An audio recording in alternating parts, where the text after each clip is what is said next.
You are listening to the QSRweb podcast.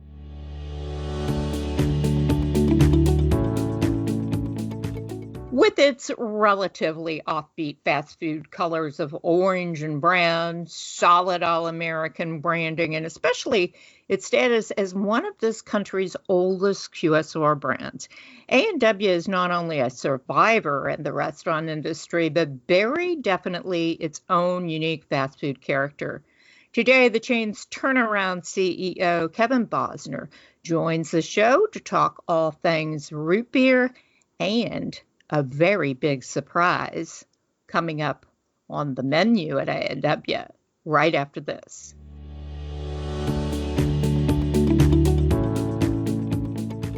The Interactive Customer Experience Association's mission is to connect B2C brands to technology that elevates the customer experience. Brands have access to resources, project help, news, and insights based around boosting their customer experience. Suppliers gain network opportunities to reach these brands and help them provide solutions to elevate their customer experience. Join today at icxa.org.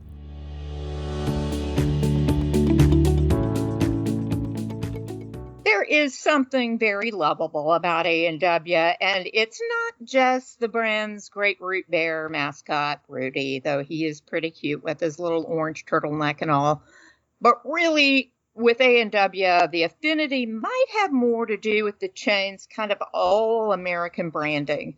Now, I'm not sure whether that lends itself to the brand's popularity overseas, where it does indeed have quite a following, but perhaps today's podcast guest, A&W CEO Kevin Bosner, can shed a little light on that question and more. Welcome, Kevin. Oh, thanks, Shelley. It's great to be with you here again on a podcast. It is. So tell us, what do you think makes this brand kind of lovable? Is that just me? No, it is not you, not even close. And it's a lot of people. And never has that been clearer to us than this year, which is our centennial year. A&W Restaurants is 100 years young this year. So we have been reaching into, well, thank you so much. And we've been spending a lot of times really over the last 2 years getting ready for this year, and then throughout the course of this year, looking at those stories and looking at what has made this brand so special for so many people for so many years. And there are stories out there. They're rampant everywhere I travel. And I almost always travel with some sort of logo gear or an A&W pin on or something. And I hear the stories. We hear the stories all the time. And what it is, it's warm memories that people have of the brand, about what they were experiencing in their life when they came across the brand, whether it was that first date, whether it was a root beer float with their grandparents in the back of the car in the old A&W drive-ins. There are thousands of those stories, and they are real. There's a great affinity for the brand, and yes, Rudy, our mascot, but Rudy didn't come into play until the 70s, so he's not even quite half of our 100-year history. But it's those fond memories of the brand, and they are they're very broad. I get them all the time when I travel, all the time. Well, that's something you can't buy. You have to earn, and after 100 years, you certainly have earned it. So, give us kind of an idea of the brand at the moment, like, how many locations you've got, worldwide presence, and tell us how A&W's branding as that all-American entity that it is provides you with both opportunities and maybe some challenges in the current market. Yeah, great question. Today, A&W here in the U.S., let's start with that, we're about 600 locations throughout the U.S. In addition to that, we have 375 locations in international markets, mostly in Southeast Asia. So that's the scale of the business today. We are starting to grow and have started to grow the business again in the last several years since we did the acquisition. It'll be 8 years ago this December that we acquired the business from Yum Brands. And the last couple of years, we've been growing the business again, and that growth is starting to accelerate. But as far as the brand and the opportunities and the challenges, those memories, you're absolutely right, Shelley. Those can't be bought. Those have to be earned, sometimes the hard way. But those memories are real. And for the better part of 8 years, we've been tapping into those memories and trying to bring them forward to today's. And that's the challenge. How do we make that relevant today? So if you think about it generationally, we have our challenge has been with the brand, well known throughout the country and for 100 years now, but generationally. So the brand really grew up, and us baby boomers, of which I'm in that category, grew up with the brand. Okay.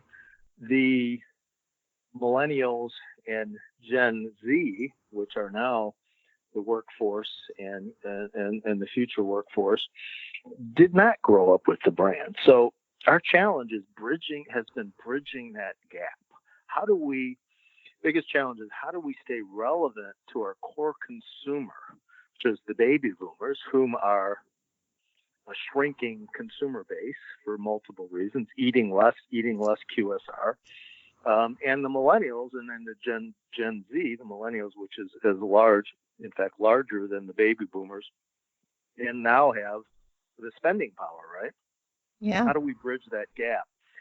And what was key for us is looking at those two generations, if you may, and into the third generation, we're looking for the same thing: authenticity, right? Honesty.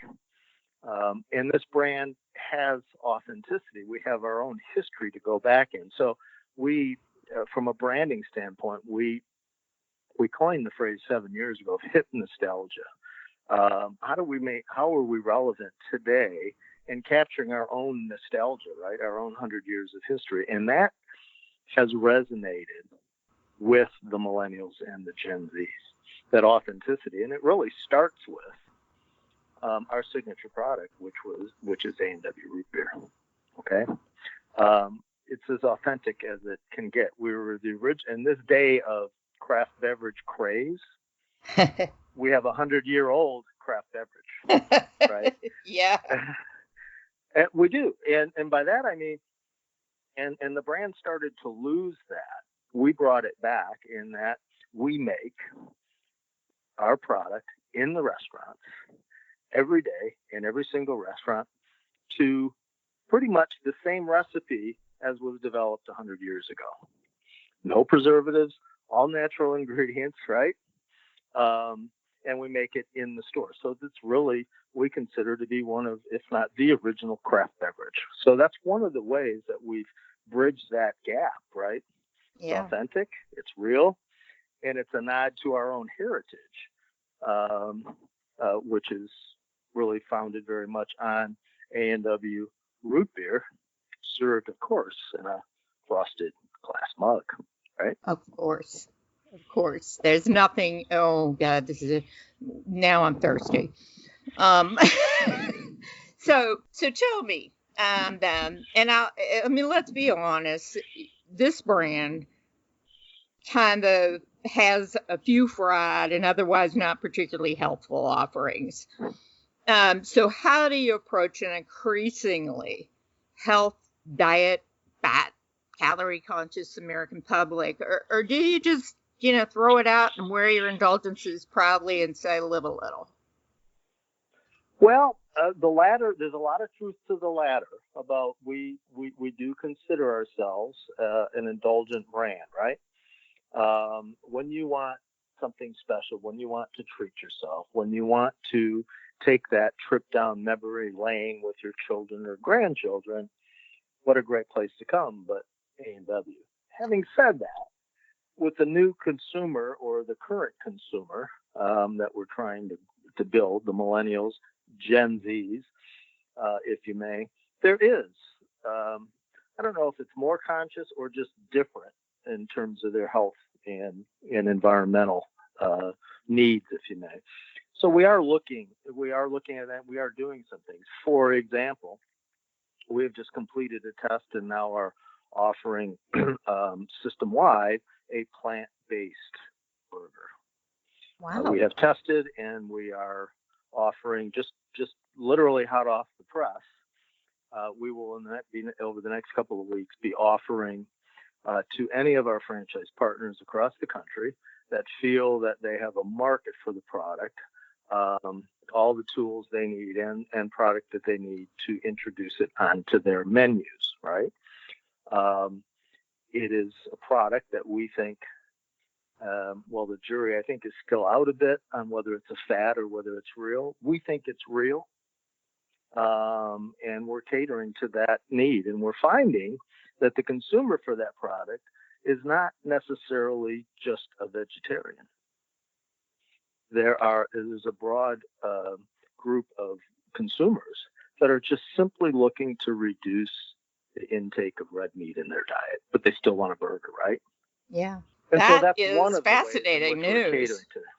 Yeah. Can you So tell us anything about the actual product? It is available now, correct? It is available now in about 30 locations. It'll be available more broadly in the next 30 to 60 days as we roll it out throughout the system, as we make it available throughout the system.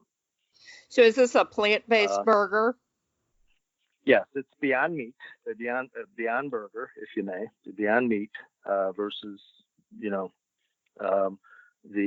other big name in the category, which is Impossible Burger. So we're rolling out Beyond Meat and making it available to all of our franchise partners, and you'll see more of it throughout A&W locations in the next 30 to 60 days.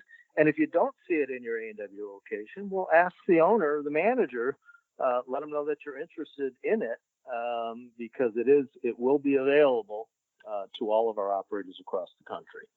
So that's one of the dietary things that we're doing, and we're looking at other opportunities going forward. But right now, the Beyond Burger, we're making it available throughout the system. And then additionally with that, not so much dietary, but just the environmentally conscious. One of the things we went back and we've done the math on this. Since we brought made in-store fresh root beer back into the system across the entire system, so every store in the system you can now get made fresh daily. Well, along with that, for our dine-in customers, we serve the product in a frosted mug. Well, a frosted mug means no paper cup, means no lid, means no straw. And we calculated that over the last, since we've acquired the business, there are tens of millions of cups and lids and straws that we have prevented from going into the landfill because of bringing back in a major way the use of our frosted glass reusable mug, right? Something old is new again, right? Something old is new again. And that isn't the total answer, but I got to tell you, it's a big step in the right direction. I mean, tens of millions of straws and cups and lids that we've kept out of landfill. We need to do more, and we're looking to do more, but that's a big step for us. And it's one of the ways in which we're addressing the environmental concerns of today's consumer. And that's an experience with that root beer in the mug. It makes me smile just to think about. Also an experience is actually some of these locations themselves, maybe all of them. We've discussed before how many communities find E&W to be kind of their non-alcohol version of Cheers, particularly in the many ways smaller towns and rural areas kind of embrace this brand. So as you expand and grow, Do you move away from that, or is it still central to who you are, and how does that look as far as your execution goes in the year ahead with your growth? Well, that's a great question, Shelley. In that the history of A&W is rooted in those smaller communities where we had been the meeting place, right? That's where many first dates. I can't tell you how many, when we reached out to our consumer base last year in anticipation and preparation for our centennial, we wanted to tell the part of our 100-year story from the voice and the eyes and the experiences of our guests, right? And employees from over the years. I can't tell you how many stories we got about weddings, right? And anniversaries and, the first dates and everything else. It was that community. And on the other hand, along with that, that was the foundation of the brand throughout our history. It was in these smaller communities throughout the country, these smaller towns, if you will, these towns of 7 and 8 and 10 and 15,000 people. Those are not very big towns, right? But from our growth strategy, we are targeting those types of communities because those are, one, that's where the strong memories are. Those are the roots, if you may, the heritage of the A&W brand.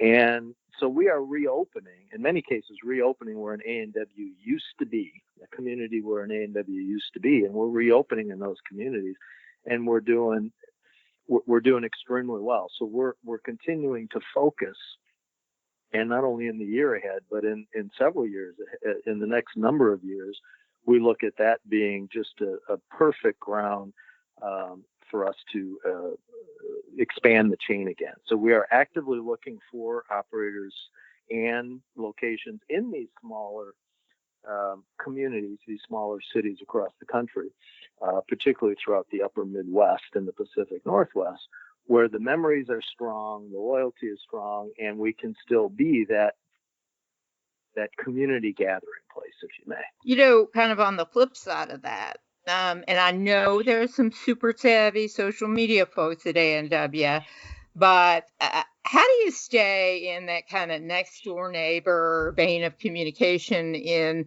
largely online communication channels that can get very impersonal and even a little ugly in ways that neighbors wouldn't never talk to each other face to face?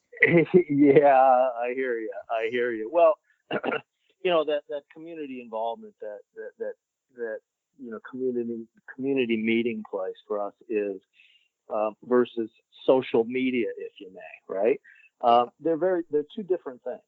So, in terms of that community involvement, we are given our scale and given our successes in getting the message of this brand out, it is really about community involvement. And in those smaller towns, and somewhat, in many cases, more rural communities, right? The opportunities for the Little League baseball teams, right? The 4th of July parade participation, the community events that take place throughout the community, literally every day. The schools, getting involved with the schools and the athletics, and whether it be the football team or the swim team or the soccer team, that is still a very big part of our local store marketing.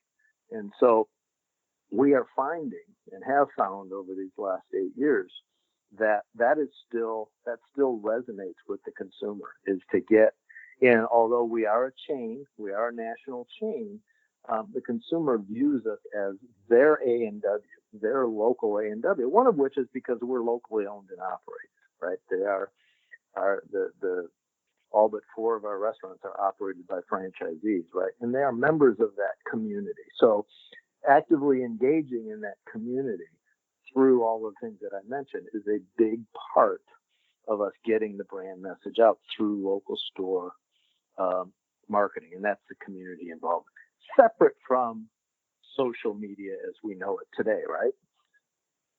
Sure. Yeah. But I imagine there is some kind of, if you have folks on those swim teams and soccer teams and the like, they engage with the brand, I'm sure, That's something you can tap into and trade pictures of the team and that kind of thing. Absolutely. And that, that's the bridge into the whole social media approach. And it also helps us to bridge that generational gap that I talked about earlier, what one of our challenges. The boomers as historically the core customer, how do we make that, how do we bridge that gap into the millennials and Gen Z, which have very different upbringing, very different demands than as a consumer than perhaps the baby boomers. And the social media does help us to bridge that. And how is, and I'm sure you're aware of this, is baby boomers is the largest growth segment of Facebook, right? They're becoming, they are the growth market for Facebook. So while we can continue to communicate with our, millennials and Gen Zs to a great extent, while still communicating with our baby boomers, if you may, through Facebook. The difference is now you've got, Snapchat and Instagram, all these things that millennials and particularly Gen Z have gravitated for and are really moving away from Facebook, right? Yeah. So we have to play in those platforms as well. But for us over 8 years, Facebook and then all the other the social media channels that have followed subsequently have been a great bridge for us to close the gap between generations. Well, Kevin, thank you so much. I loved watching this brand, and it sounds like you all are just propelling forward with great velocity. It's always a delight to talk to you and about A&W. And it's same goes for our listeners, who I really appreciate every single day, which is among the many reasons I wish everyone listening and Kevin, you a very happy rest of the day. Bye-bye now.